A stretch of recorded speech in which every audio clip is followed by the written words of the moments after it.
Eternal Spirit, may the concepts that we hold today in this meeting be those of wisdom, of service, and of right action. In every thought, word, and act, may we show complete accord with universal law. Amen. Well, yes, amen. May that be the way that we go into all of our meetings. Antonio, it is such an honor to connect with you today. I'm just grateful that you accepted my invitation, and I'm excited to introduce you to more of the world and for them to feel what I appreciate so much about you, because one of the things that I love about you is how big your heart is and how you do your best to walk your talk. You've been through a lot in your life, and I see that you're always trying to do more to help others, to lead by example, and you're very courageous. I know integrity matters to you, and so it's just like I said, it's truly an honor to have you here today. And I'm curious, I know you do a lot of different things. I'm curious if you'd like to share a little bit about, yourself, where you've been, where you've come from, what you're up to. I know that's a lot there, but whatever you feel comfortable sharing, we'll start from there. Okay, you probably won't be able to shut me up. Well, first of all, I'd like to say I'm really honored, honestly honored to be invited. Really, this is like a start off for me, for my like a practice for my podcast. That's so interesting because and I appreciate you because you're like a go-getter. You want things done, you go for it, and you go to the extreme to prepare all the papers and everything and the notes and everything, so everything dotted cross.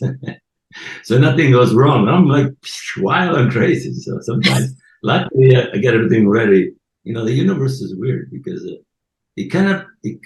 I usually follow the flow. So it's okay. Let me start. You want me in background? Okay, I'm gonna give you a little background first. Sorry, I get rattling.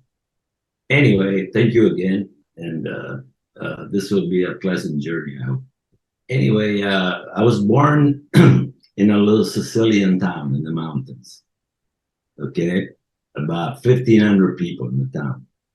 Everybody knew everybody. Uh, we had no electricity or hot water, and most people didn't have any toilets or showers or anything. Now, I was fortunate because my grandparents, both on both sides of the family, had come to America in the early 1900s to work. Like, everybody, the foreigner people come to work and then they go back. Well, they worked and they went back, and then they built on my father's side of the family. He built a house right in the main piazza of the town. So, like, when I looked out my balcony, I see the main piazza and the church right there, and all the houses there are, tied together. Anyway, so their electricity, I grew up very primitive. So basically, I know I have a base that I can relate to things. When I need to make sense of things logically in the universe and spectrum of everything, we're all one. I go back a lot to my primitiveness because, especially when it comes to survival and eating habits, foods, and all that stuff, it's given me a whole base to work from. We raised our own food. We had our own. We had a donkey, and then because like I said, my grandfather was well to do. We had a vineyard where we made wine. I stomped the grapes. We grew our tomatoes, our gardens. We had cherry tree, chestnut tree. We ate in seasons. In the winter, we had a lot of green stuff that grew in the hills, and the women knew how to pick them and cook them. They're all very healthy for you. See, everything was put. The Creator was so incredible that created this humans that everything is put wherever people were born to survive was right there. And when I grew up, we didn't have a TV or radio or nothing. Newspapers. Sometimes somebody would bring a newspaper, but I didn't do that. Basically, I didn't miss anything because I didn't know anything else existed. Like we just played around in the piazza all day, got up, ate breakfast, run out, climb the trees, the mountains, go crazy. I'm surprised I survived, honestly. It was like wild and crazy, and there's no doctors or hospitals or anything. You fall. Like I fell, I split my lip here, really, really bad. But I was like maybe two, I think. I got a scar right. But what they did is they just put sugar on it, stuck it back together, and that's it. Or whatever. Everything was like, the doctor didn't need that. So anyway, the people survive on very little food. Like the guys that usually work to the farms, they would get up in the morning around 4, get on their donkey with a piece of rough bread like this, few olives, piece of cheese, and maybe a piece of dry sausage or something, whatever they had. And they all day long, that's all they ate. Maybe whatever things they found in the fields. So my privileges, I thank for because I wouldn't trade my child for anything. Plus, I had a lot of freedom. Nobody showed me or told me what to do. Basically, I mean, the whole town is older than you, tells you what to do. But usually, as far as teaching you things and what to do, how to do it, you don't. You just follow everybody. And school only went to fifth grade. So a fifth grade, after you learn the multiplication table, reading and writing and all that stuff, you either go work with a tradesman. I don't know, maybe somebody, a relative is a tailor or a shoemaker, or everybody had a profession. And also, as far as names, a lot of people call each other by like either something that identified them, because so many people had some different same name. So you would say like Joe the shoemaker, Turido the falegname, the carpenter, or everything had a thing like that. So everybody knew, because otherwise, if you say that, and then in school, they make you tell you like I had to tell my name, including my all my three of my middle names, my last name, and then my mother's name and my father's name, and then sometimes my grandfather. I really go further identity. But anyway, so that's my background. But I was, as a kid, I never was like a kid like the other kids. I think I was born to be the way I am and who I am, something different to think out of the box. Because as a kid, I was very intelligent and creative, and I learned a lot by watching the old people. And then I would do it like they build the houses. I would go steal my mother's spoon and bend and make a trowel out of it, mix some cement, dirt, and rocks and bricks and put it together. But things we survive. We learn to survive while I use everything without throwing anything. So basically, my skills as able to fix things later when I came to America came in handy, because I wound up in the motorcycle business. And then from there, I went into the restaurant business, not knowing anything about that. And then I went to the spiritual, but the spiritual has always been with me the whole time. That's been my base. Music and my ESP, or back in the 60s. Maybe I should give you a chance to talk a while. Well, I'm enjoying getting to know you because I know you, in real life for a few years now, All but right. I don't know. Oh no, you're Yeah. perfect. And it's I will pause because I appreciate what you've shared so far. I like how Yeah. you're using the word primitive because I think about, what it means to be human and the things that we learn from our ancestors, in our DNA, and how it sounds like you're more connected to that, and that's made it possible for you to not only survive in different circumstances and environments, but to thrive. And I think Yeah. that's wonderful. It's like it seemed like you're more connected to nature. You didn't have all the stuff that children today, especially in America, grow up with, all these distractions, this disconnection from nature and the earth and um, who we really are. And I didn't know that you were into motorcycles. I knew you were in the restaurant business, and I've had some of your cooking, which is really delicious, and I appreciate it. I love to cook. I'm making some crazy wild meals today. Beautiful stuff. Uh, Yeah. And so you said but you're making music, is that right? Music, music. I was, I was as a kid when we first left my town. I wanted to join the band because they were going to form the band. First band, almost all the towns have a band, a marching band, which they play at all the feasts. And in my town, they have like 56 holidays. So the church collects a lot of money from people all the time. So anyway, they have their own bands. I wanted to join, but then we left. And then when I got to America, they put me in the 8th grade, I think. I didn't speak a word of English or nothing. And the only instrument left was the clarinet. So I started playing that. And through high school, at Hollywood High School, I played the clarinet in the band. And that was great. In the 60s in Hollywood, it was something. And then my motorcycle dealership was in Hollywood. I started working in the motorcycle business when I was 15. I started as a cleaning lot boy and stuff, but soon I was a mechanic, the manager, the parts manager, the salesman, everything. So basically, I learned really quick, and I seem to have this connection to the source. Okay, nowadays you got Google, and people Google everything. For me, it's like I don't know how I do it. The only thing I know is now I know, but before I had no idea. All I do is I look at something, I study it, I play with it, I feel it, like I become it. You understand? And then I understand, and then I know it works. Then I know what can go wrong and what goes wrong and what is wrong to fix it. And it's amazing because I used to fix things like my old stereo. Sometimes they would quit running. And I go there and I put my hand, I go, start talking to them. I go, hey, what do you want me to throw you away or what? You going to play for me? What are you going to do? Come on, you can do it. Pretty soon, bang, come back. This is honest truth. A lot, used to have a lot. But still a lot of stuff now, like the funds, in the happy days used to bang, smack on the It sounds like you're very intuitive and that you've been that way from an early age. That's a great skill to develop. I'm so thankful because I've been able to, I build, like I love building. If you had seen my house where I lived in West Hills, I don't even know why I sold it. 25 years I completed. Everything was unique and done, everything. I'm freaking unbelievable.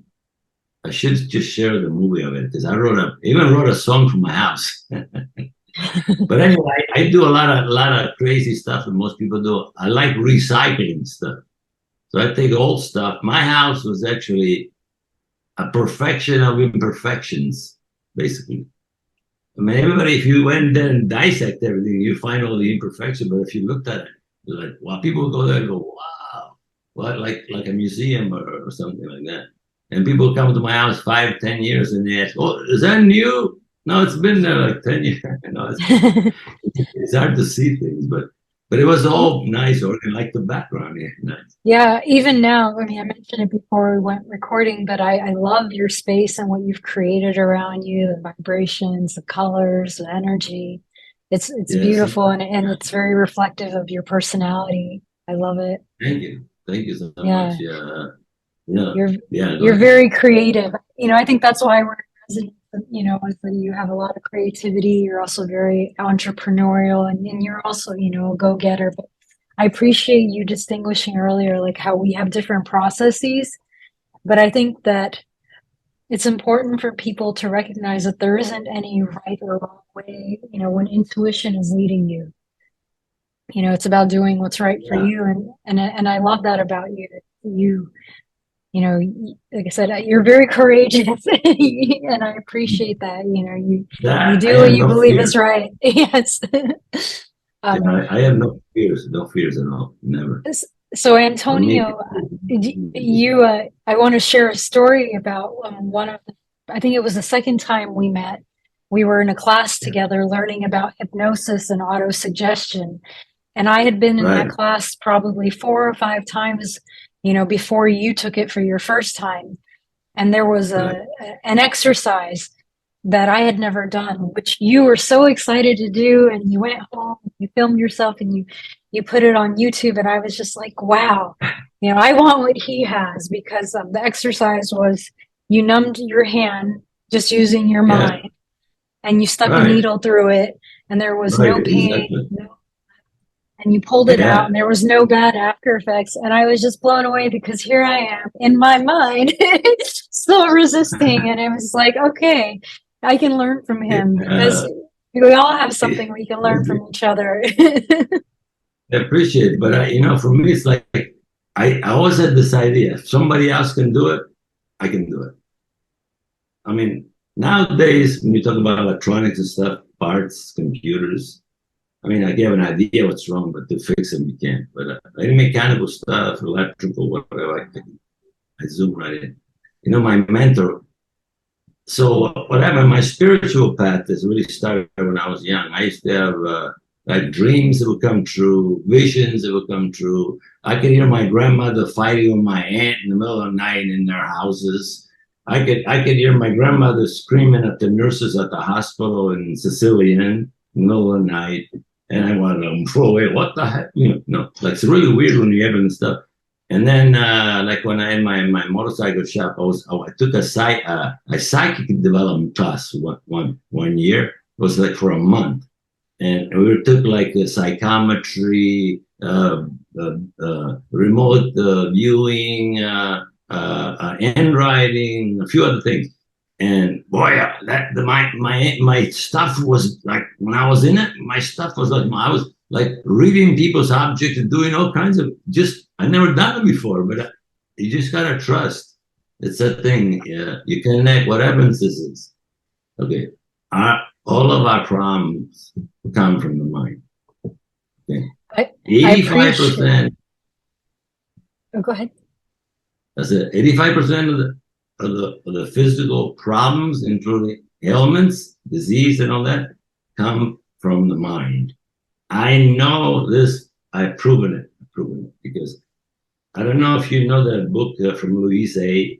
That you can heal your body from A to Z. I think I might have mentioned it. I'm not That familiar, she but I will wrote. look it up. Again, I think you should read it because there is okay. You got to make sure you get the one that has they have a digital one now, and in it as a chart like any disease up to the 70s because it was written in the 70s. You look it up in there, and I guarantee you the psychological imbalance that people have, if you know them, matches the disease every 85% of the time. I guarantee you. And so we were made to be pure and just free and wild and just follow our instincts like animals, pretty much. And I use this analogy all the time. I think if you were born in the jungle and there was nobody to tell you what to do, you would know exactly what to do for survival. You would know what was good or bad for you. You would know it. The animals will teach you some, the atmosphere will teach you some, but you would know how to survive. And the problem we're having is that from kindergarten now to forever, everybody's trying to teach you to do a certain way, like regimented, punch the clock. The kids take a nap, you got to be there by 10, you got to take a nap by whatever, eat lunch this, get in line this, everything's old. Like they don't leave you any space. Nobody. Like my granddaughters, I have 9 granddaughters, 7, sorry, and they're all stressing out about the future because they want to go to college and they want to go to college and some of them are going to college, but they're so stressed about paying the college loans and the work and all this and all the problems that it's amazing. One of them is having seizures because of it. It's so stressed. I finally got her off of the seizures. The other one, the 17-year-old, her parents put her on antidepressant because she just couldn't cope. Life is just too damn complicated for the kids. They have too much responsibility, way too much. When I grew up, was like, I was going to write my first book.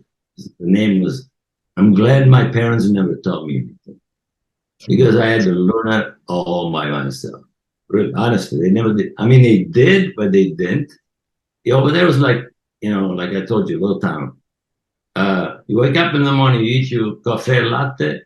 If you go to school, it's right across the street from you. Like mine was right. I just stepped out the door into another door. They have neither no eaters, nothing. Like if you got a can, like a tomato can in those days, you put holes in it, and then you take your charcoal from your little thing that everybody sits around to keep warm into that can, and you take it to school, you put it under the desk. You snow there sometimes. It's called short pants too. You can't wear long pants until like you're 16 or 18. So, That's yeah, interesting. I yeah. uh, I Now really it's just, appreciate what you said about earlier about figuring things out. Like I felt like what you're talking about, when if somebody else has done it, I can do it too.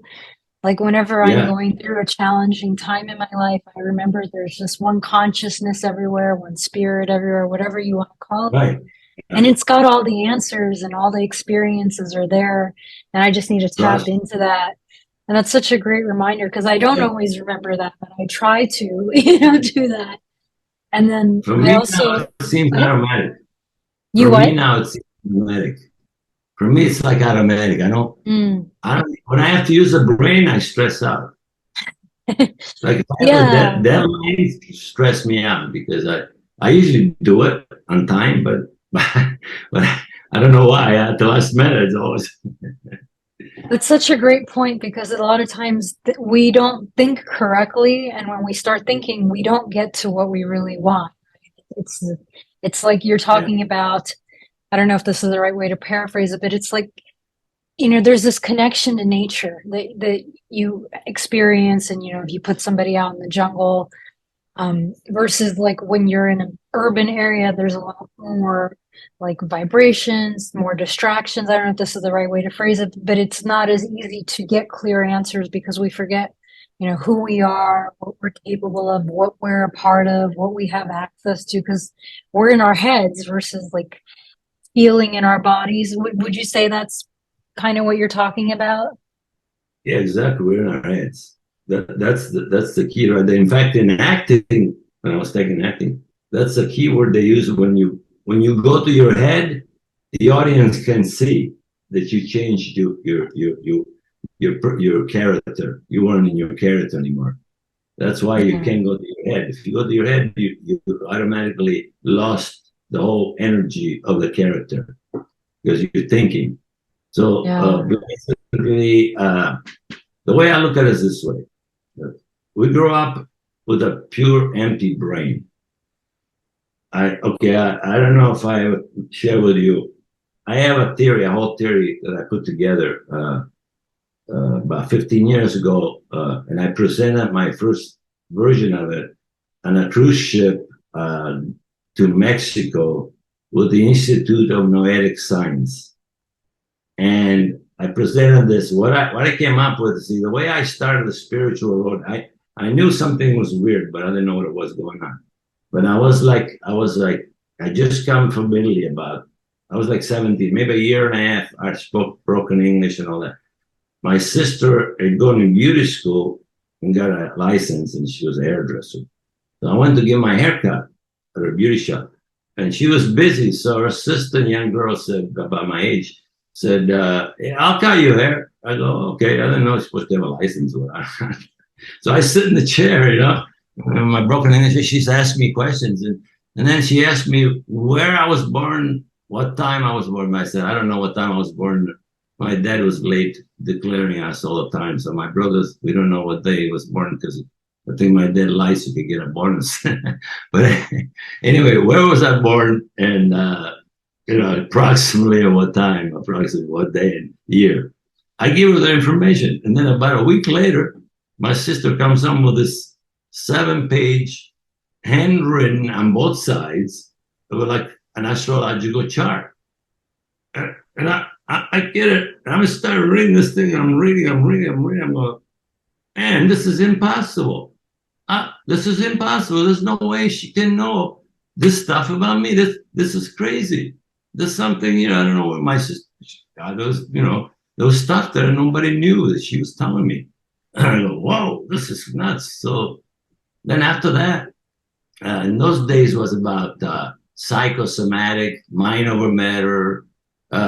The books were going around was like psychosomatic, like was, I forget the names, but people were reading those things, and the people who were more out there. And then what happened was my friends and I used to go hang out at the House of Pancake on Sunset, by right there in the main part of Hollywood. Sunset with the movie stars. People go there all the time for coffee and donuts. We used to go there, sit around, order pie and coffee, and then talk about. I started smoking. I started smoking weed, but not all. Once in a while, my friends. I was a band. I wasn't a band with them. So one night I went over there, and this guy took a puff. I took one puff.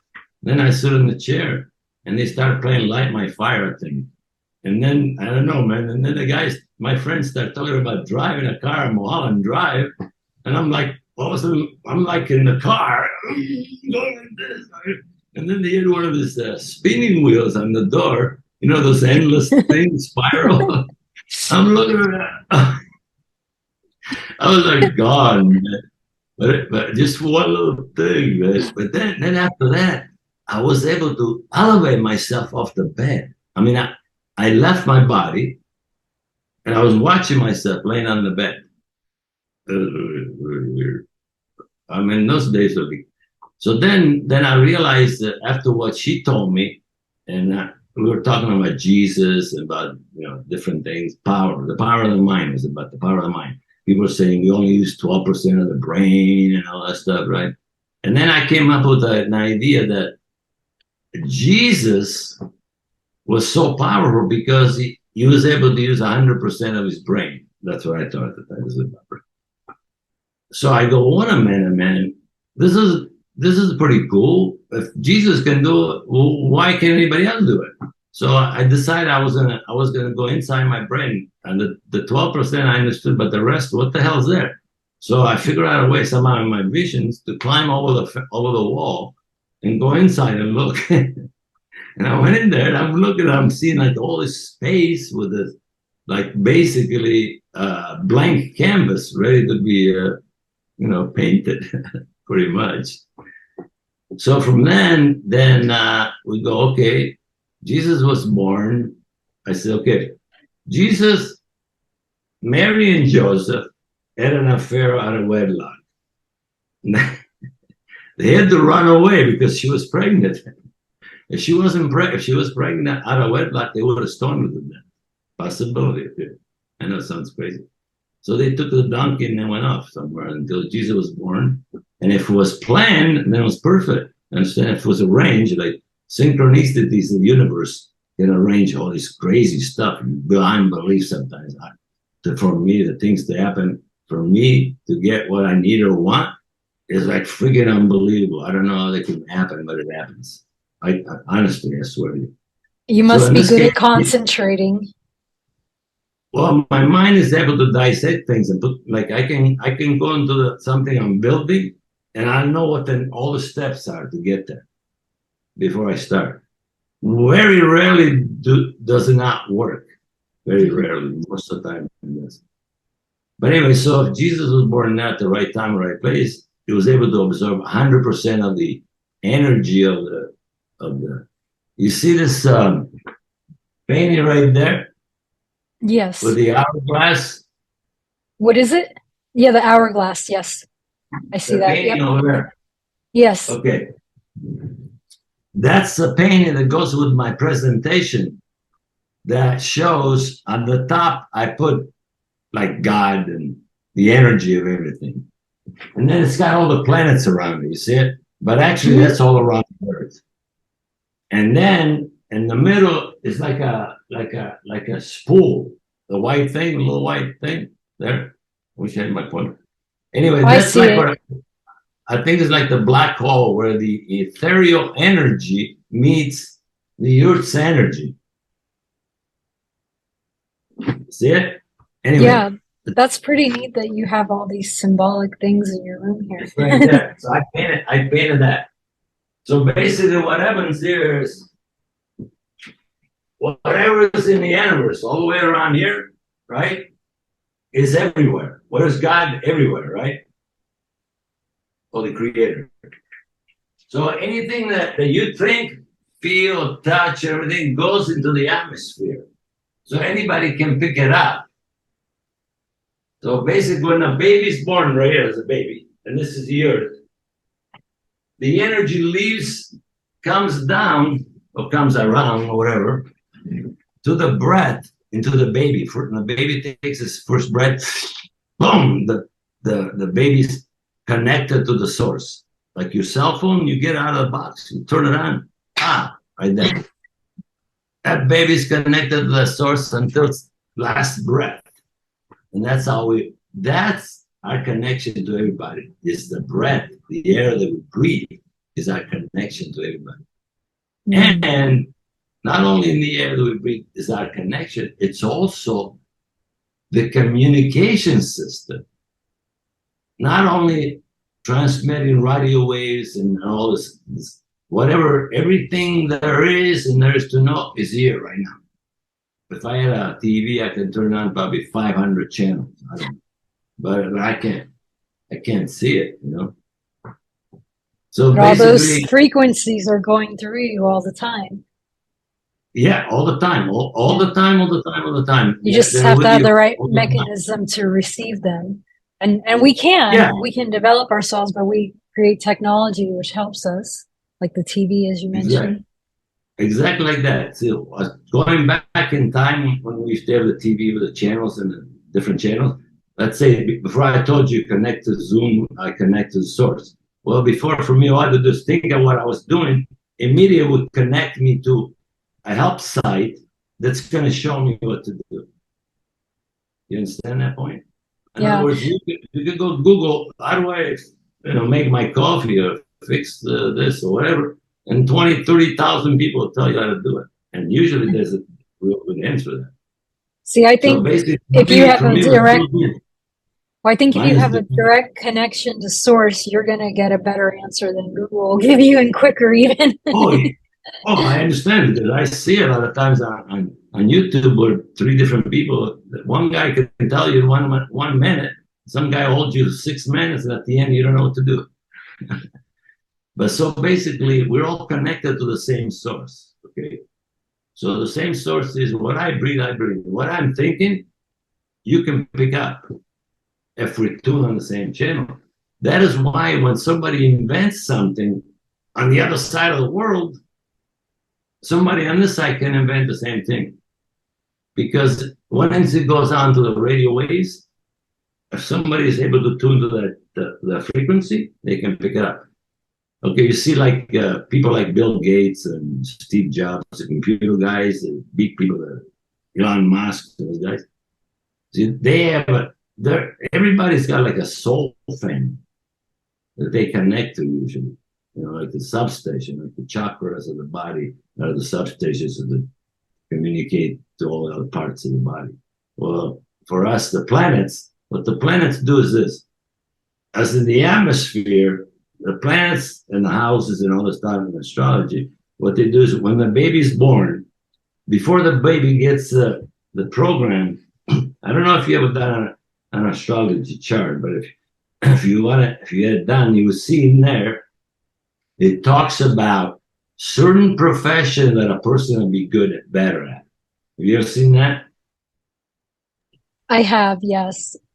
Okay. I've had a natal chart done before. That's really an important thing, because if you do something that you were made for, that you have more possibility to connect to the source to help you, you will be able to do it better and you'll be happy at it because you came here to do that. Mm-hmm. But if somebody, your father, your parents tell you, you're going to be a doctor, a lawyer, and a dentist. The guy says, I want to be a guitar player or truck driver or trench digger, whatever, because everybody's important. The doctor cannot work without a hospital, and all the people that build all the stuff, they don't get paid like the doctor gets paid. It's unfair. Anyway, so basically, we all have this thing. So when each baby born, the time you're born, and the hour and the time and where, according to where the planets are, that's why the planets are important, is you receive a certain amount of each thing. Like, Photoshop, right? Photoshop, you ever use it? Mm-hmm. Or something. where Photoshop Suite has got like many different programs and then you can use. But usually I use only Photoshop to advertise the flyers, nothing else. I don't know.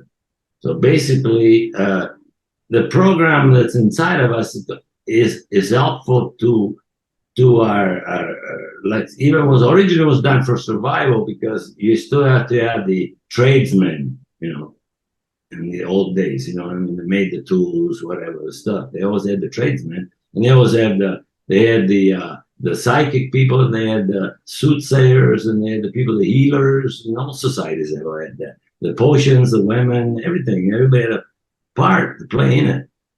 Nowadays, you just pick any part and then teach you out, and then people are unhappy working on a job they don't like, and then they go out. They have to medicate themselves or drink or do whatever to just get away from it because they're not doing. They like what they do and they're laughing, they're having fun all the time. Like me, I play with life. So when I'm doing something, yeah, sometimes man, but I know even when I'm doing construction or painting, art, whatever, accidents sometimes turn out to be the best thing that could happen because from there you got a whole new. So you see, I'm talking a lot. I'm giving a lot of coverage here. That's great. No, I was thinking, when we are relaxed, when we're doing what we're enjoying, we're the most creative and we're the most successful. And, it's not necessarily the way that society might tell us it looks like. With my mom, I think she wanted me to be a dentist. So whenever There we were you go. throwing out the options, because it's stable, but Yeah, we're not all meant to do we all have different gifts and natural inclinations, and so it's important to follow exactly. those. And I think for parents, it's not always easy to let their children just do whatever they want to do, but that's the best thing as far as their pursuits go. If they want their children to be happy and successful in life, I think you're a great example of having freedom and following your inclinations. It's like you've done so many different things. You have such a rich life and you have so much understanding, and you're still going and going and going and Yeah, keep I'm still going going. till your last breath. That's right. And then until you're dead. So I think it's a problem though. It's kind of for me, it's been kind of a setback sometimes knowing too much. Yeah. Well, But and I tell people, also, I you think know, sometimes when you're good at many things, it's not always easy to choose what are you going to focus on right now, because it's like you can do everything, but not always at the same time. And so you have to and for me, choose. right, exactly. It's and the way because like when I was doing my work, working on my house, I didn't do it every day. For at the beginning, 6 months straight to get it to the place, where I wanted to be. And then after that, when I would start some and not touch it for another year or two, maybe, and then I go back to it later. And then sometimes it's about thinking and planning it to do it. It takes longer to do it than to actually do it. Sometimes I go, man, I gotta do that, I gotta do that. It reminds you, always reminds you. Finally, I go do it, and in 20 minutes, half hour, I'm done. What the hell have I waited so long for? Yeah, I've heard that oftentimes procrastination is more painful than whatever it is we're procrastinating. And I appreciate that That reminder. is true. But at the Yeah, same time, it is a balance, procrastination. I figured it out. A lot of times when I procrastinate, it turns out for the best thing. Because procrastination is, I think, it's almost something that's trying to tell you it's not the right time, or it's not the right thing, or the right place, whatever it is. I swear to you, I usually tell people that because it works, So, like I said, because the other stuff comes from the mind, the procrastination is something else. It's something which is, something that feels you're not sure. So when I'm not sure about nothing, I don't do nothing. Or I if I can have to start, relate. No, yeah. I can relate because I think that some things, it's like the pressure that we might feel around procrastination is external, it's not internal. Like even just creating this podcast was something that I was procrastinating, and I realized now that it was, it just wasn't the right time. And And Uh, I never really beat myself up. I don't have any regrets about it. But I mention that because I think that some people do beat themselves up or do have regrets, and it's important to recognize like sometimes it's just not the right time. Like we can, rush into things or force things, and they don't come out the way that the potential that they could reach isn't reached because it was too soon, and so yeah, timing is yeah, really important, and making sure like for yeah, lack of a better word, that the environment is fertile for whatever it is that we're creating and yeah, putting out there. exactly. And also, we're talking about astrology now. I mean, I I understand that the Greeks knew this 3,000 years ago. How? I don't know, but they figured it out. But according to the planet, there is like last December when the planets were all lined up in one place. I woke up one morning. I thought I had a completely rebirth, completely like I was different. I was different. It can't happen where the planets all happen in a certain place. It's easier for people to accomplish certain things, like the timing. It's called universal, about universal timing, or universe. I call it universe, the great creator, whatever.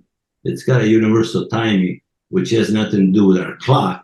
So sometimes, even if you have a reading and a chart or something, a lot of times they won't tell you when it's there. It's like for me, when I was younger, I had visions of things I was going to do. I don't know. I just saw things. And then all of those things have come to pass, except a couple, few. And so those things I didn't plan on. I had no idea what was going to end. But the readings can be off. Like when the girl did my chart early, there was a couple of things in there that I thought it wasn't right. But later it developed. Mm. Like later, about 20 years later, I went to a psychic fair one time and I had like 10 readings, different things. And I came out of there more confused. But it was one thing about half of them said, they kept asking me if I was a writer. And I said, no, I'm not a writer. I don't write. Guess what? I got about 2,000 pages on my computer. I got a book almost exactly like Razor the Done. Because I took before I even heard it, Razor the Done. I took every like feeling, like things like regrets, pain, anger, all the things, everything.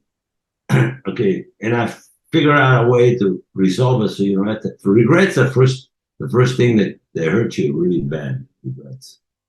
Regrets are one of the worst things. I don't know what it says in the race that I've done, but regrets is like having. It's like this. This is my belief. Okay? And I think people believe this, which means they have to switch their mentality. To me, the source is the power. We can connect to it. The more we connect to it and leave the brain supposed to be your friend as far as knowledge, as far as intellectuality. So in other words, the body is a physical machine. It transports the brain that runs it. But at the same time, the brain is the commander in chief, whatever. The commander in chief that runs the body and tells it what to do, when to do it, how to do it, and all that stuff. Okay. Now, if you take, let's say, what you learned from school, books, or whatever trades you have, and then you take that part, and you luckily, if it coincides with your spirit's task, then you got a beautiful thing because here's your spirit has got to do this. It's like a treasure hunt or whatever, one of those things. And your intellectual knows things to do to get to where the spirit can do their thing, and they both be happy that way because in order for us to really function properly in this earth, we have to have a balance. Everything is opposites. Everything is there's no way about it. You name it, there's an opposite for everything. So, but there's different degrees of like good and bad. You understand? There's different degrees. Like if you put them together on a wheel, good and bad are going to be right next to each other. If you had a wheel that started, let's say, bad here, and all the way here went to super good, in the circle right here, bad and good, right next to each other. You see? So basically, anywhere here that you are, if this, let's say this was good, if you're somewhere on this side, 50%, the other, whatever. But good is all actually also an individuality thing. That people decide on good or bad from the measuring. See, Oh I have a yeah, lot of people. it's relative, like right now it's raining in Northern California and we're really happy about it, but other parts of Yeah, the country they don't want any more rain. It's bad for them. So, exactly. So I and mean, we that's forget yeah, that it's like, yeah, what's good for you isn't necessarily good for me. So I've been personally trying not to label things as good or bad anymore and just yeah. recognizing, Because they just we don't even know until it's over. And is it ever really over? yeah, it's like one of those. And then from that, the fear comes. If you decide something is bad, okay, look, uh, this spotted painter right here, so the guy, this is it's a painting that I did at the same time that shows we have male, female in our body. The right side of your body is male, the left side is female. On the right side of your face, if you study it long enough, you will see your father's relatives. On the left side, you will see your mother's relatives. That happened to me in the portrait that somebody painted. And if you measure your wrists and stuff, you'll see your breast. Oh, the right side is bigger. Maybe not a lot, but you can tell. But so what happened here? The brain, see up there, the crown, the weird looking thing. It's too far away from me. No, it's visible. Yeah. Like, Anyway, yeah, I it split shows the up. head up. What I did is I took the brain, split it up. In the middle, I put the middle thing is like the manager. I call it the manager. There's a manager in my head that runs my life. There's a manager. You have like a store, which is your body, and you have a manager running it. That's the brain. And then your store is going to run like the manager was trained, which means anything you learn from birth till 7, usually, is the database from which that manager is going to function from to make you decide what's good and what's bad for you. Right there. So in that box there, that's a black box. It goes scale 1 to 10. Let's say you see something happening, and it's something you saw when you were a kid, and your parents were there, and they looked at it and they go, "Oh my God, that's horrible." Next time you're 40 years old, you see that same thing, your brain is going to say, "Oh my God, that's horrible." I guarantee you. You see what I mean? I'm just, Yeah, that's that's what like having, concepts that are limiting us in the subconscious mind is in concept. that box. Yes. Yeah. Okay. Yeah. Yeah. Concepts. And Concept. Yeah. and if I we had want a to be hard free, time. we've got to address them. We've got to open up that box and change our feelings around Exactly. that. Yeah. Wow. Yeah. I had no idea that what I was in store for today with you. You are just full of so much wisdom. It's I'm so lucky. I'm so thankful all the time. But I want to help people, but it's so hard for me to try and get in the right groove in the right place. I think the time has come now, though, because I've tried many Yeah. times before the spiritual stuff, and I just wasn't ready. I know I wasn't ready now. Well, it's not Sometimes, also you, it's also people, right? Like one of the things I've noticed in the past few yeah, years is I've had to kind of take a step back and let most people like learn some hard lessons on their own because they weren't ready to listen to me yet or, to yeah, be open to other ideas. And that's why I say, like timing is important, and not to push people, not to push ourselves when it's not the right time. And it is, people are starting to question these systems that we've had for a long time that are falling apart right now. And so there's a lot of people looking for answers, looking for guidance. And that's when it's important for people like you and me to step up and to be supportive. I'm curious, Antonio, um, you've kind of been dancing around this a lot, but like, I want to ask you specifically, like, what drives you in your life? You know, what fulfills you? What is it that makes you feel whole the most? I feel best when I'm sharing my information with people. Mm.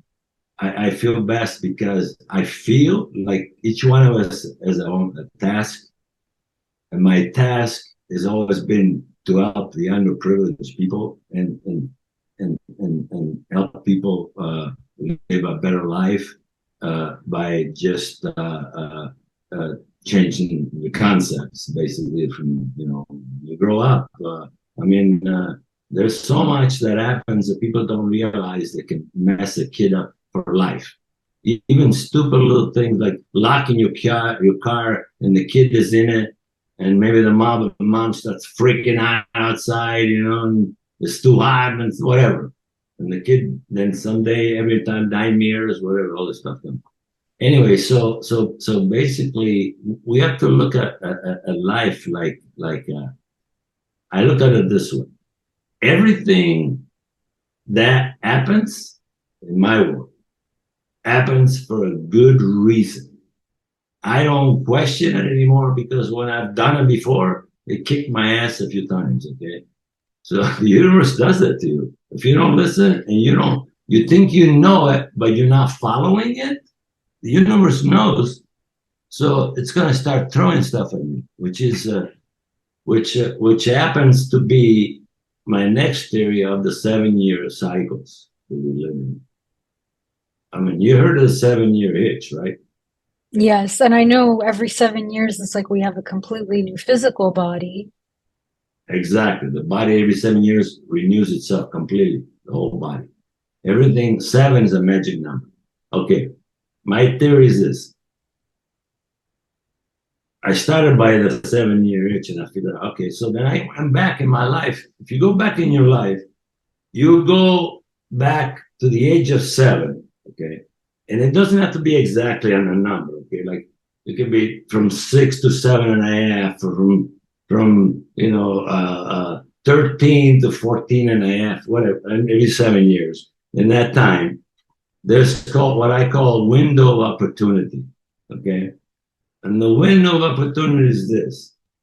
It's like every 7 years, you get tested to see if you move to the next level of spirituality, of evolutionary enlightenment. And what happens is, if you're doing something that you're not supposed to be doing, or you're supposed to be doing something else, the universe will start making things go wrong in your life to just kind of shake you up. And then it keeps, multiplying at it. So the first 7 years, you depend totally on other people to tell you what to do. Your brain is not usually, I'm saying in general, because sometimes it's young kids nowadays, the kids nowadays are coming out smarter, so. Plus, the parents always push for the kids to grow up fast, wear the clothes, sing, do everything they did. And then they punish them for doing everything they did. Okay. So basically, every 7 years, the universe is like a school. Usually, sixth grade, you go into seventh grade, you have to pass a test, right? Every time you take exams. Well, the exams in the universal cycles is that you get things thrown at you to see if you can handle them. You get a lot of things thrown at you to see if you can make it or if you'll crack. And so from 7, you believe everything's reality to you, no matter if it's bad. Somebody beat the shit out of you, you're going to find somebody that's going to beat the shit out of you later to marry, probably, if it was your father. You know what I mean? It's a normal thing. The brain doesn't know the difference. It just knows that at that time, that's what was happening. You were there, you got it, and I think it's something unique. That's how it thinks. And then, so basically, every 7 years, things start shaking up. Usually at the beginning, it's not so bad. Maybe whatever, little things that happen. But then as you get older, things get back worse and worse and worse.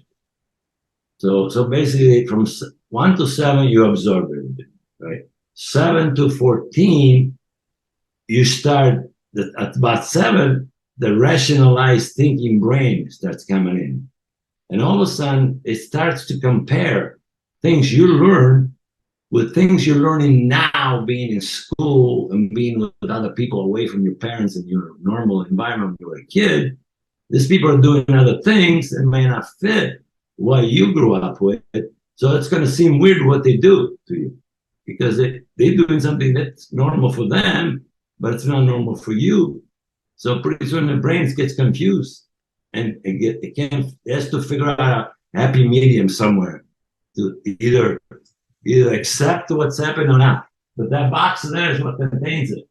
Anything the brain looks at it, it's like a computer. When you send emails or notices to people, it knows if it's spam or not.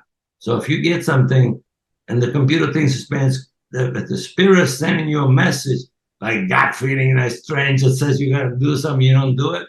Your brain is going to tell you no, it's spam because you know your parents never did that and that's not right and that's spam. So you think it's spam, so you pass it by. So at the cycles, the spam stuff is going to kick your ass again and say, hey, like somebody comes and tell you something, like we're all messengers to each other, basically, also. So we're like in a big movie, a movie of life.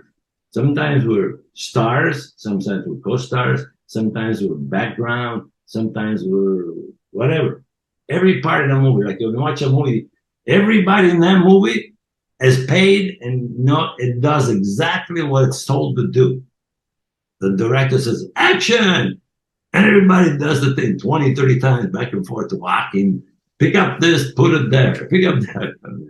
Anyway, so everybody's important. You see, in the movie, you couldn't have a movie in the middle of New York at like at 2 o'clock in the morning. There was no traffic and no people and no cars and only two. That wouldn't be not real, So anyway, as far as the cycles, so you start like at 14, you start, by the time you're 14, usually in the old days, 13, 14, they used to get married. You come into puberty, you come into womanhood, you come into have to deal with all that stuff. So then at 21, basically you can drink, but also 21 is legal to drink. So 21 is when you like, okay, I went through the learning process. Now I eliminated some of the stuff I learned. Now I put some new stuff in there. Now I am this. Now you changed, right? 21 to 28 is more advanced because now you're working somewhere and doing other things. You're picking up other information. So at 28 is a number. Usually it's a good one. 28 is culmination. It's completion. You understand? Like the 28th of the month usually is considered completion, done, everything's done. The other days, like some have 30 or 31, those are like transition times for the energy. But basically, by the end of the month, you already gotten paid and everything, and you're getting ready to pay your rent or whatever, you know what I mean? By the end of the month, you have to pay all your bills, whatever the times, you know what I'm saying? Mm-hmm. But 28 is that. Then 28 is a good time to get married and have a family. Because the 28, you pretty much got your basis of what's going on. Before that, it's not. So 28, 35, and then you marriage, you start business, whatever, like I'll be. And then about 42 is when the shit hits the fan. 42 is when people wake up. Yeah. Well, it's normal now, that word. Yeah. No, people wake up. People wake up and say, "What the hell am I? What am I doing here? I got a family. I got a business. I'm lost. What am I doing? I get up every morning. I go to work. I don't know what's going on, And then they go out, get a divorce, get a new car, get new clothes and all this stuff. It's a normal thing. It really is a normal thing because people change, ideas change, you grow, you go into different things. Nothing was made like marriage. There was nothing such thing as marriage in creation. There was no such thing as forever or until death do us part. It's all crap. Men, I hate to say this, being a man, but I have to take part of my fault, but I'm not a regular normal man. American men are different also than European. but usually men rule the world way back. Okay, I know some history says some women were in charge, but whatever. All I know is the world was messed up because men did it. Men are the ones that developed this fear and not being able to protect themselves or their families or their properties or everything. So, but they went overboard by having guns and atomic bombs and airplanes and buying trains, you know. Cool. So anyway, and they went overboard instead of addressing their real needs. yeah, and then you got the ego that comes in there, you know. But the ego is the brain, basically. Or if you grow up in a situation like oh, you know, they're in cycles. Like the politicians, they have their own cycle of life, so circle of people. You ever been to a big party, like a convention? Oh yeah. And then after a while, after a few days, if they have like a get-together party or something, right? At the end of the night, if you walk around, you see these little groups of people. They all found themselves.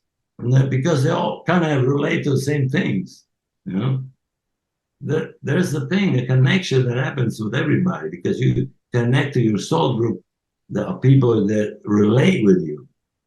But we also have the innate ability to be able to connect and get along with everybody if we just use the thing, you know, treat everybody else like you want to be treated. Don't do unto others what you don't want to do to yourself. And if you really know that and you practice it, you got a beautiful thing. I appreciate that theory that you shared. It makes sense. It's something to consider about because I am in one of those 7-year cycles now and I'm reflecting on my I life. guarantee it. When we're done, you go back and check every 7 years. You'll find people die, car accidents. One time I got 2 car accidents in 1 month.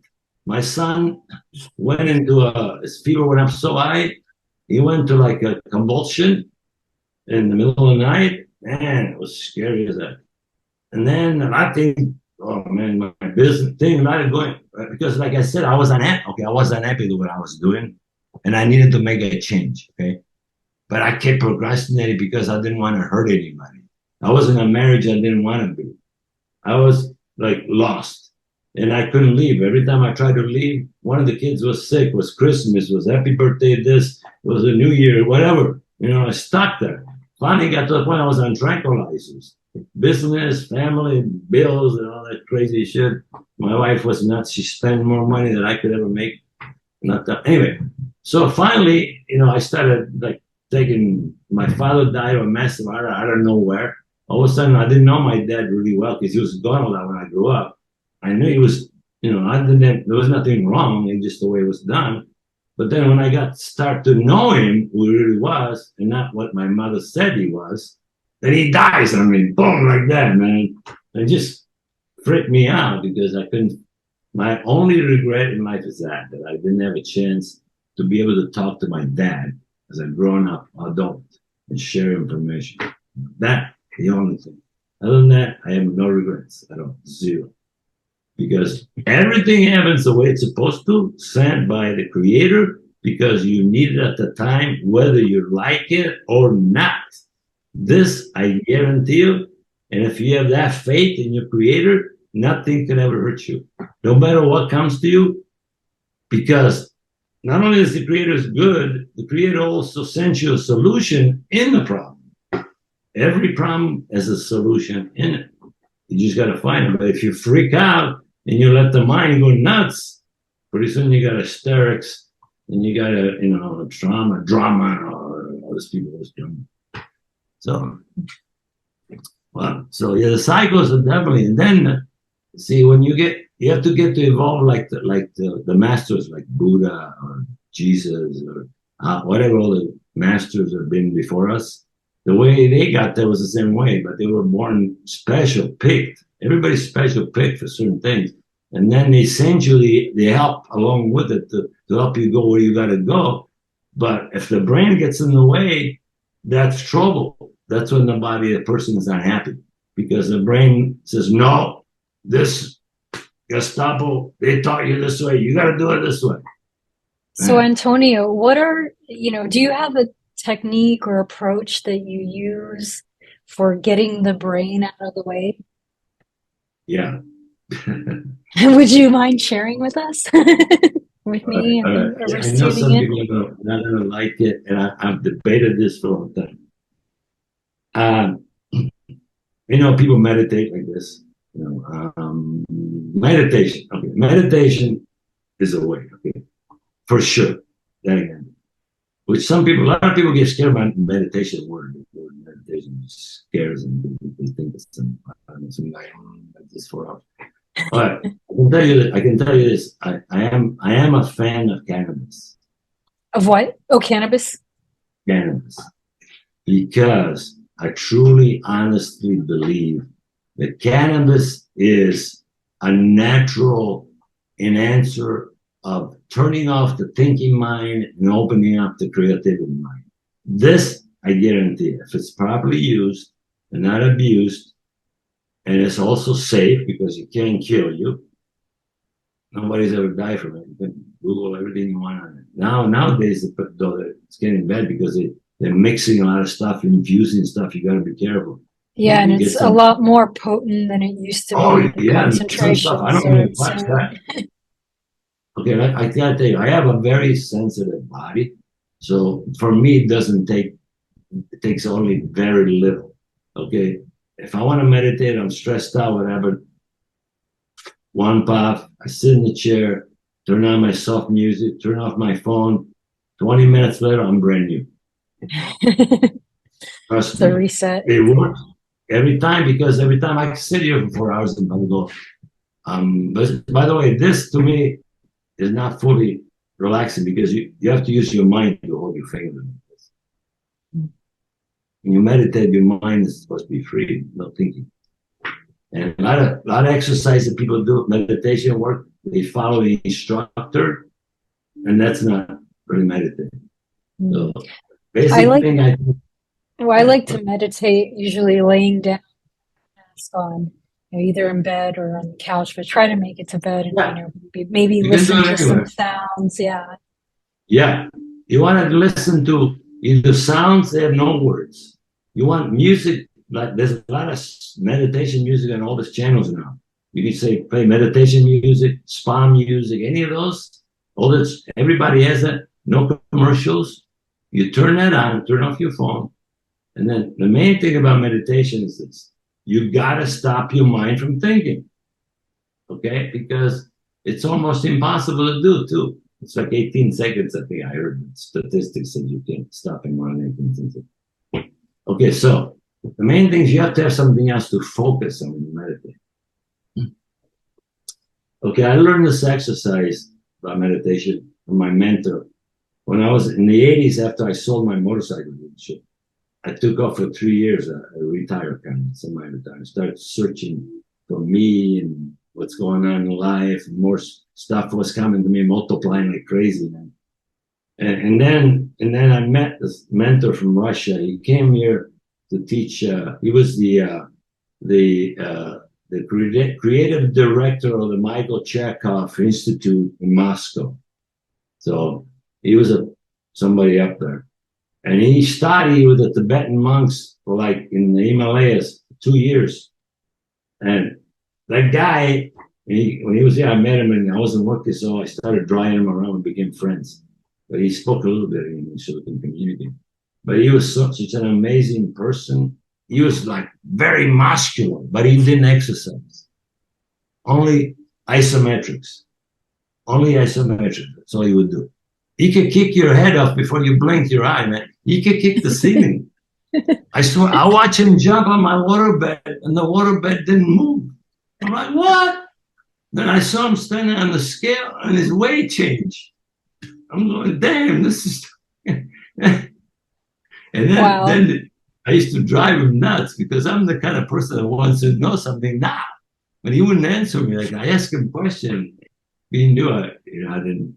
Probably wouldn't understand. Like he said, wait, you're not ready. You're not ready. You have to be ready. You have to be ready.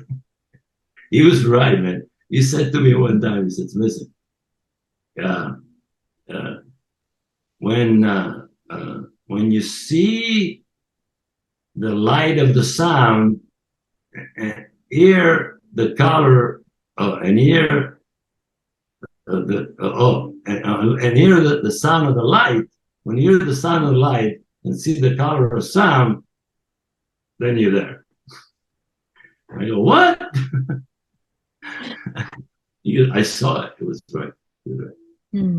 So in other words, when you get the brain out of the way, which cannabis can help. Okay, look, lately I've done some crazy stuff that's just blowing me away. Okay.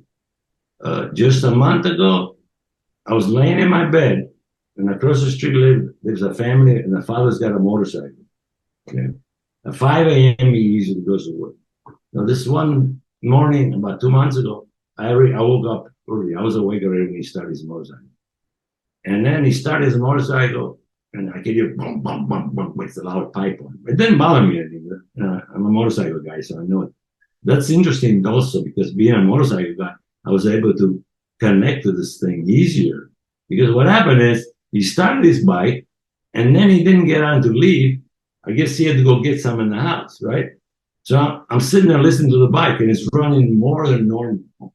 And my mind's going like, okay, what is he doing? What? And all of a sudden, I flash in my mind's eye.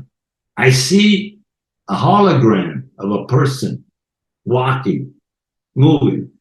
I see a hologram of a motorcycle.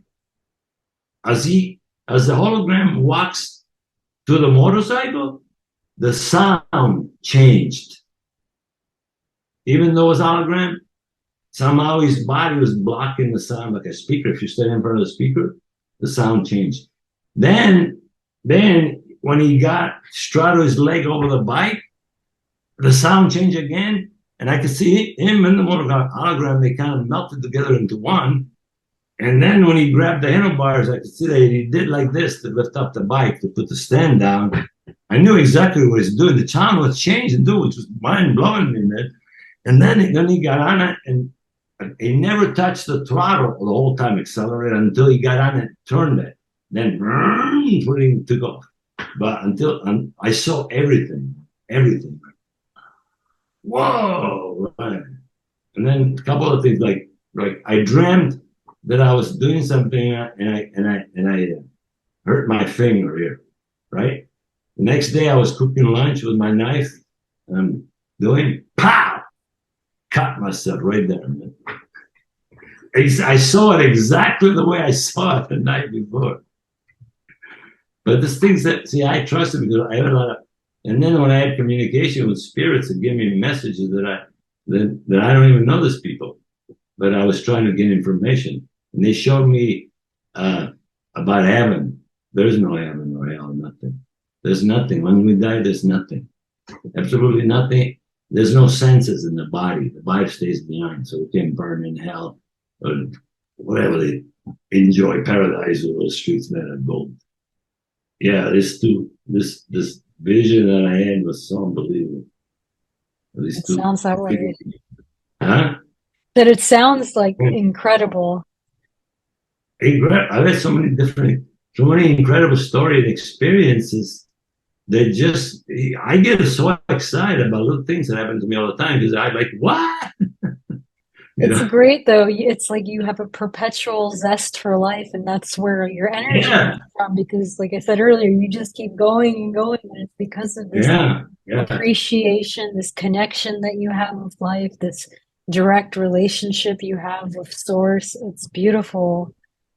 Is there anything else that you want to add today before I wrap up with the closing statement?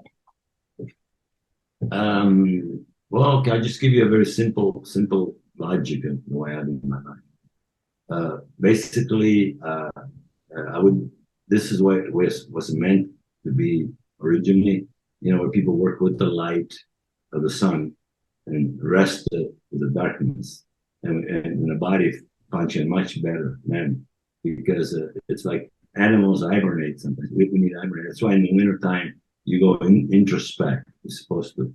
You go inside, you introspect, to create, you think. But anyway, we changed everything. So basically, nowadays, I think the world has gotten so complicated, especially this electronic stuff is actually destroying, is doing some good because it's creating kind of a universal world, but it's also creating a lot of false sense of security. A lot of people are doing crazy things to get noticed on the media. I don't know if you saw it myself. But anyway, everybody needs recognition. But one of the recognition that people are looking for is something the spirit doesn't know that it exists until it is acknowledged. A spirit without the body is nothing. There's no sense, no taste, no smell, no nothing. Can't do nothing. So once it's in the body, the spirit doesn't even know it's there. But unless somebody validates it, it doesn't know it. That's why we get all these compliments are good. And it's not most. I realize we have two egos. We have a physical ego, and we have also what could be called ego, the spiritual ego, which is the part where the ego needs recognition that it's in the body that needs to do something. It's like yeah, I see you. Like the word they use now, namaste. It means I recognize the peace in you. So it means I recognize the spirit in you. It's in you, the physical body, the car that's transporting. I mean, and usually if you have a nice balance, it's great. But okay, basically the way I work is this: I live. Once I realized that we need to have the freedom to be able to run and follow a little bit an instinct. But once you retire, you can do it. I feel bad for people that can't do it. They have to plunge the clock every day. It would be pretty hard for me to reach where I am now if I was married to had a business. Because after I got divorced, I was single for 29 years by myself. Most of the time I lived by myself. I had relationships, but not very short ones. And all my relationships were the angels that came to me to show me things. Every relationship and brought me a piece of me that was inside of me that it wasn't recognized, that it wasn't fulfilled because it didn't know it was there until those people came to me and pointed out who I was, which I'm very thankful for, everybody. I'm friends with all my them. And it was a lot of them. But anyway, basically, I get up in the morning. I usually don't like to make plans unless I have to because it makes time goes too fast. So when I have a plan, but still you stress. You got to prepare a suitcase, everything. It's not normal. Okay, so basically, what I do, I follow my instinct. Let's say when I started on this room was full of junk about 6 months ago. I took videos. I said, okay, I'm tired of this room. I moved 3 houses and one little tiny houses in a motorhome. Everything in a little place, 1,100 square feet with one garage. Stuff everywhere. Trying to get rid of it. Anyway, so finally I said, I'm going to do it. So I took a video, and 2 days later, it was completely different. Empty out and put everything away. And then the other night, last week, when I started, because I needed to do the wall anyway, I started I just all of a sudden I get a click that says, okay, it's the right time. And I just go and do it. And it's so quick when it does. So basically, I get up in the morning, I might think I'm going to do something. I might do it completely different. If I think I'm going to go out, sometimes I just don't go out. Whatever feels good in that moment, that's what I do. And it is so great because it's like I'm in a GPS. GPS, you program, okay, take me whatever. What I got to do today, and you put in you got to go shopping, all that. You put that in the mix, but you put it so that it's a flow of energy that's conducive to no stress, basically. And stress is, and then the universe already knows what I got to do, so I don't have to say nothing. I just have to live it, and then when the time comes, I'm there. I do it, and when I do it real quick, like boom, done. Like I'm like a tornado when I go, like crazy. Like all of a sudden my mind, okay, there goes that. Like if I could take a room full of junk and organize and put it into a space, you wouldn't see any space anywhere. Everything would fit perfect. And I don't know how that works, but it works. But anyway, so all I can say is, if you believe that everything happens for a good reason, sent by your creator, whether you like it or not at the time, because everything is good in it, and you will find it later if you don't find it. And believe that, because if you don't, you're screwed. Because you have to accept. When you accept, it feels good. When you reject, you feel pain. You can check yourself. When you say no to something, you feel a gut thing. When you say yes, it's like a freedom. So basically, believe that the creator is in charge of you. Somebody's in charge of your life. You have certain choices, not all choices. You have to eventually answer to your creator by the 7-year cycles. And if you don't do it, you're going to suffer. So it's either live a life of suffering in your head or live a life in happiness with your soulmate, which is your spirit, right there. So your spirit knows what the hell to do all the time.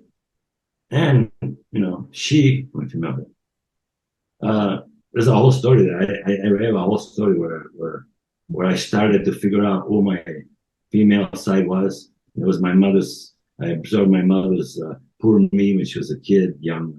And then I took it with me. I was suffering. I was having depression. I was young, but I got over it because I figured out everything. Like I said, you accept everything. And then the other thing is, whatever we did in the past, you can't have regrets, because your body did what your mind told it to do, or your spirit told it to do.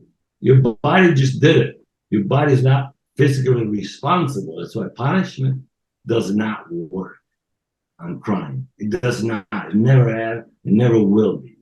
Because people are going to do what they're going to do. Some people come here to do crime on purpose because they have to show, the opposite.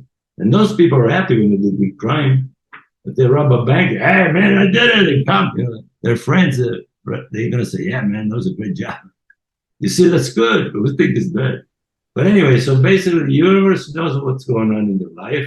You just have to figure out a way to get your brain out of the way and just let it trust the gut feelings. And when you ask yourself a question, what comes first is the right answer. Don't edit it, because people start editing. All of a sudden it becomes a big mess. But when it's so clear, when you have a vision, always meditate with your eyes closed. Always. Always. Because if you open your eyes, your brain is deciphering everything you see. That's not resting. Close your eyes, meditate, breathe, oxygenate, love every cell in your body. And don't forget that you have cellular memory. So whatever you did a year ago, your body's going to remind you. A month ago, your body's going to remind you. What you ate yesterday out of time, today it's going to tell you, hey, you ate something at this time. You need to eat something. Trust me, try it. Body, the cellular memory is incredible if the body doesn't. Okay. Thank you. So I think you're going to really appreciate the closing concept I picked, because it's related to a lot that you've talked about. And really? Yes, but before then, I just want to thank you again for being my guest today and just sharing yourself and your wisdom. Like, I'm going to go back and take a lot of notes, and hopefully whoever tunes in also is inspired and empowered by what you shared, because you've come a long way, and it helps to share what's worked for you and what hasn't, so that others can go far as well in their lives and also make a positive impact. So thank you for being you, Antonio. I'm going to go into the, oh yes, thank you. I'm going to go into the closing concept. Okay, go ahead. I am the place where God shines through, for he and I are one, not two. He wants me where and as I am. I need not fret, nor fear, nor plan. If I will be relaxed and free, he'll carry out his work through me. Isn't that amazing? Yes.